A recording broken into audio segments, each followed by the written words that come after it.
Oi, tudo bem? Meu nome é Bruna. Sejam bem-vindos a mais um vídeo neste canal e nós vamos conversar sobre livros. Livros que marcaram da minha infância e minha adolescência e que eu acho que de alguma forma vai impactar sua vida também. Então, se você gosta de livros, vamos junto comigo e eu vou contar para você como foi minha trajetória para gostar de ler e como eu acho que é importante você criar esse hábito também.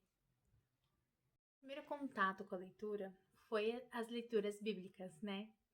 E eu ganhei da minha tia de aniversário uma pasta que continha 10 a 12 livros que contavam histórias bíblicas tipo Adão e Eva, Moisés, Noé, a multiplicação dos pães, essas histórias que normalmente são contadas mais para as crianças, né?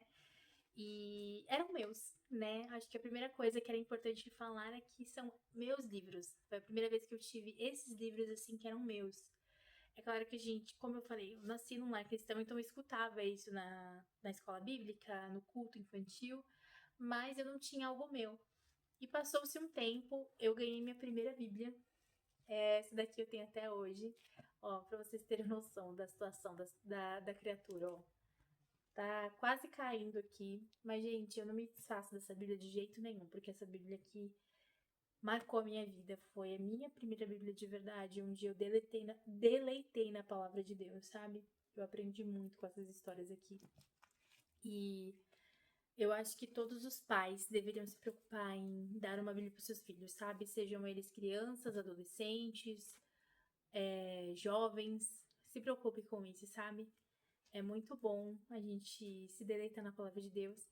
E eu acho que a melhor coisa que aconteceu comigo foi eu aprender a gostar de ler com a Bíblia. Porque na Bíblia tem vários tipos de histórias, gente. Tem histórias de reis malvados, né? De pessoas que foram jogadas em meio aos lobos, não, aos leões, né? Tem pessoas que tinham inveja uma das outras e venderam seu próprio irmão. Então, assim, aqui tem muitas histórias que nos ensinam muitas coisas, a viver a vida, a ser pessoas melhores, né? Então, meu primeiro contato e a minha primeira vontade era ler, e eu lia aquelas histórias bíblicas que eu ganhei, e isso daqui, eu lia toda noite, né? E aí chegou um tempo que eu já tinha lido tudo, então eu relia novamente. E eu quero dizer isso para vocês. Busquem ter esse contato com a leitura, sabe? A leitura transforma a nossa vida, gente, de verdade. E eu fico muito feliz, assim, de ter aprendido a gostar de ler com a Bíblia, com as histórias bíblicas, sabe? E aí passou-se o tempo, a gente tinha contato com leituras dentro da escola? Sim, nós tínhamos. Às vezes tinha textos que a gente via, né? Tinha muitas histórias que as professoras contavam sobre, né? Tipo, a Emília, né? O Sítio do Pica-Pau Amarelo, né? Os contos que a gente conhece, Chapeuzinho Vermelho, nananã. Então, esses livros a gente tinha contato dentro da escola, né?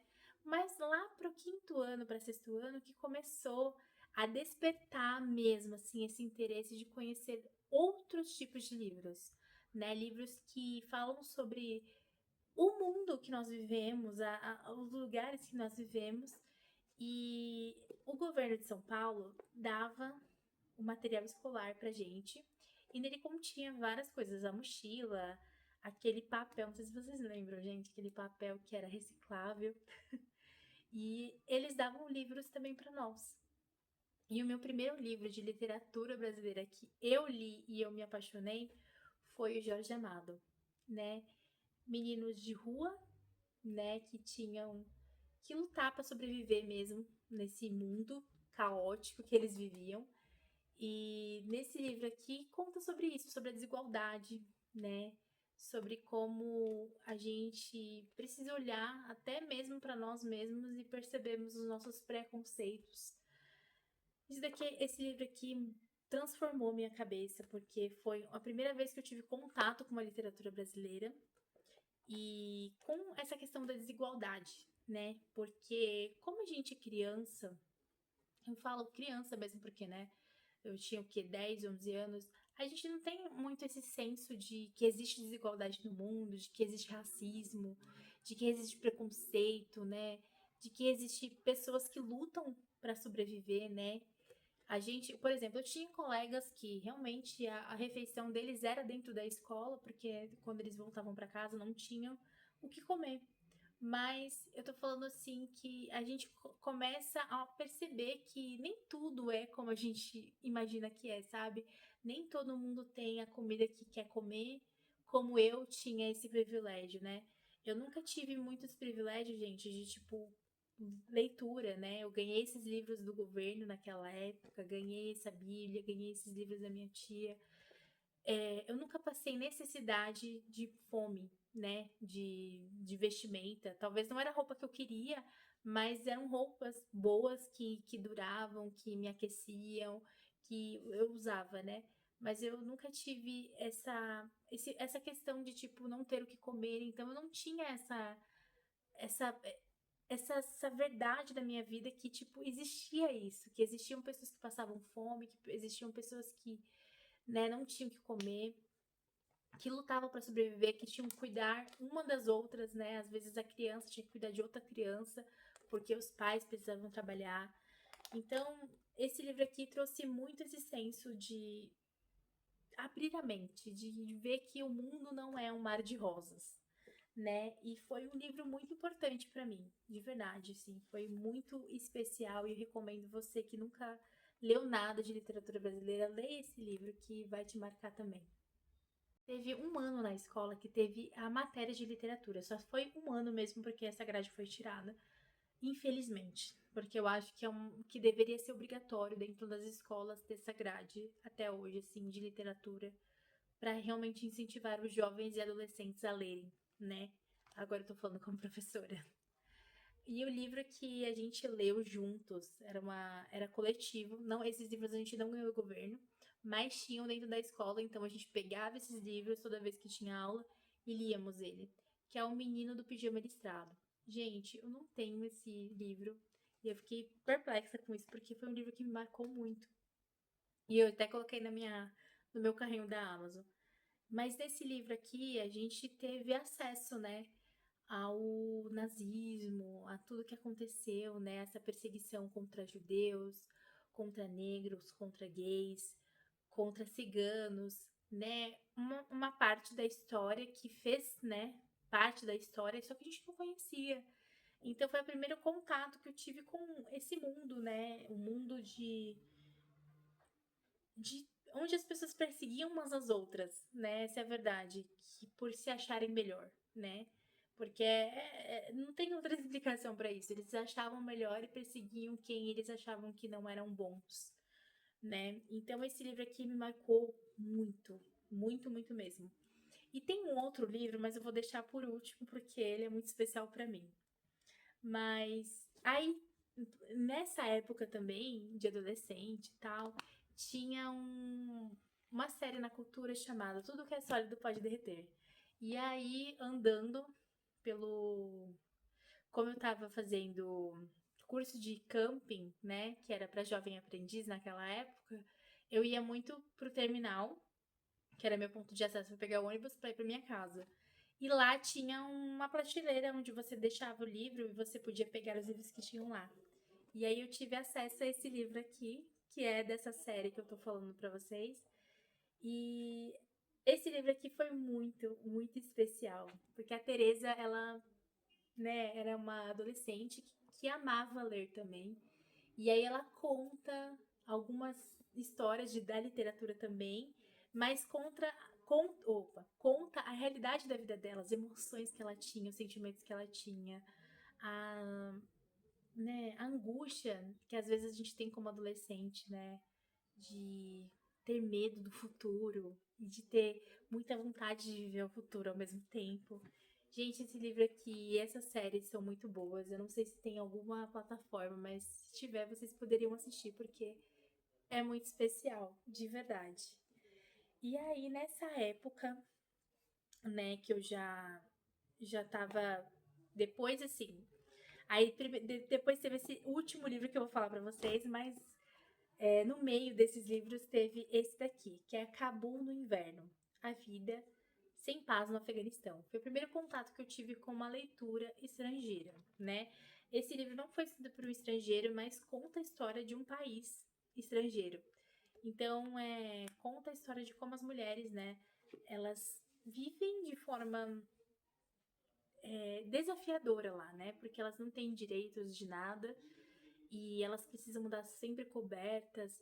Então, assim, mostrou uma realidade que eu também não conhecia. Então, foi muito interessante. Esse livro me marcou bastante. Foi uma moça que trabalhou comigo, ela era minha chefe e ela me deu de aniversário esse livro. E foi muito especial para mim, de verdade. Esse livro aqui foi muito importante. Pensa você, uma adolescente que você vive uma vida normal, tudo estava normal e de repente as coisas começam a mudar e você tem que usar uma estrela para mostrar que você é judia e de repente você vê os seus pais perdendo o trabalho, os amigos dos seus pais perdendo o trabalho porque os judeus não podiam mais exercer as suas profissões. Você não pode mais frequentar o cinema, você não pode mais frequentar, sei lá, a praia, né? Sem as pessoas te olharem torto, né? Sem as pessoas comentarem sobre você. E esse livro, né, que é o Diário de Anne Frank, retrata isso, né? Retrata depois ela tendo que ir pro anexo. O que era o anexo? Era um lugar que era, né, reservado dentro de um cômodo para eles se esconderem. E eles se esconderam durante muito tempo lá e viram a guerra, né, os barulhos da guerra e tinham que conviver entre eles ali, que não só tinha a família da Anne, mas tinha outra família também. E esse livro aqui, gente, é o meu preferido, é o que eu falo assim para que todo mundo deveria ler. Eu recomendei muito esse livro assim, principalmente quando a gente tava na quarentena, porque é um livro que retrata muito isso, né? Uma vida isolado dos outros. Mas que não deixa de ser uma vida que tá vivendo ali dentro daquele ambiente, né? Gente, esse livro marcou minha vida. É o meu preferido, de verdade, assim, de todos esses daqui que eu comentei com vocês, é o meu preferido. Porque me marcou, sabe? Eu acho que a gente, quando a gente é jovem, a gente não imagina o impacto da nossa visão sobre as coisas. E a Anne provou que, né, a realidade do que ela viveu e ela ter registrado ali naquele diário fez a diferença, porque hoje a gente tem uma obra incrível que foi real, né? Não foi algo fictício, foi algo que realmente aconteceu. E é isso. Eu acho que esses são os livros que eu queria comentar com vocês. E eu continuo falando, gente, leiam livros, sabe? Livros abrem portas. Livros ensinam a gente a sermos melhores, né? A sermos pessoas melhores e a olharmos com compaixão para as coisas, para as realidades que nós temos no mundo. E né, assim como a Bíblia nos ensina tanto, que é um manual de um cristão, se você é cristão, é um manual da sua vida, você precisa ler todos os dias. Procure ler livros, sabe? Livros que vão te ensinar, literaturas, né? Não só leia livros de autoajuda, gente. Eu gosto desse assunto, mas não leia só isso. Leia livros de literatura, leia livros de histórias, né? Um livro incrível também que eu não li na adolescência, mas eu já li, é muito especial para mim, que é as Crônicas de Nárnia, né? Que falam sobre, né, um mundo com Deus mesmo. Só que muitas pessoas leem sem saber que foi um cristão que escreveu, né, as Crônicas de Nárnia. E faz uma luz, né, sobre isso, sobre o crer em Deus, né, crer em um Deus vivo. E, gente, é isso. Eu acho que é muito importante a gente ler e a gente se capacitar mesmo, sabe? Porque eu acho que, né, o conhecimento, ele liberta. E o conhecimento nunca vai ser tirado de você. E você vai conseguir ajudar seus filhos, talvez as suas próximas gerações, e até mesmo livros, todos os assuntos que você aprende, você vai conseguir contribuir no seu trabalho, na sua vida e no seu crescimento pessoal, sabe? A leitura liberta. E eu acho que a gente tem que correr atrás disso, sabe? De se libertar cada vez mais e de entender o mundo como ele é de verdade. É isso, espero que vocês tenham gostado desse vídeo. Se você gostou, curte, compartilha, comenta, né? Se inscreve no canal pra gente crescer cada vez mais como comunidade e a gente aprender uns com os outros. Um beijo e tchau, tchau.